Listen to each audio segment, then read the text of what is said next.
लोकशाहीचा बुलंद आवाज, रिपब्लिकन वार्ता महाराष्ट्र। नाशिकच्या जुना सिडको परिसरात 11 ऑगस्ट रोजी सायंकाळी 6:30 वाजेच्या सुमारास एका कापड दुकानात घुसून 4 ते 5 गुंडांनी लोखंडी रॉड व इतर हत्यारे वापरून कर्मचाऱ्याला व मालकाला मारहाण केली। त्यानंतर दुकानात मोठ्या प्रमाणात तोडफोड करून मार्केटमध्ये दहशत माजवली। घटनेची माहिती मिळताच अंबड पोलीस स्टेशनच्या गुन्हे पथकाने तात्काळ घटनास्थळी धाव घेत आरोपींना ताब्यात घेतले। मात्र घटनेनंतर परिसरात भीतीचे वातावरण होते। सोशल मीडियावरही आरोपींवरच खरंच कारवाई झाली का असा प्रश्न नागरिकांकडून विचारला जात होता।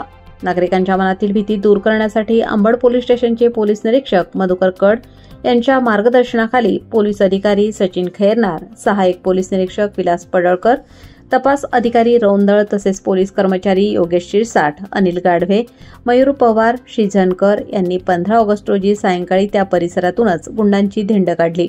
या कारवाईनंतर नागरिकांची भीती मोठ्या प्रमाणात कमी झाली असून व्यापारी व रहिवाशांनी अंबड पोलिसांच्या धाडसी भूमिकेचे कौतुक केले आहे। रिपब्लिकन वार्तासाठी नाशिक शहर प्रतिनिधी विवेक बनकर, Nashik. Subscribe now and press the bell icon.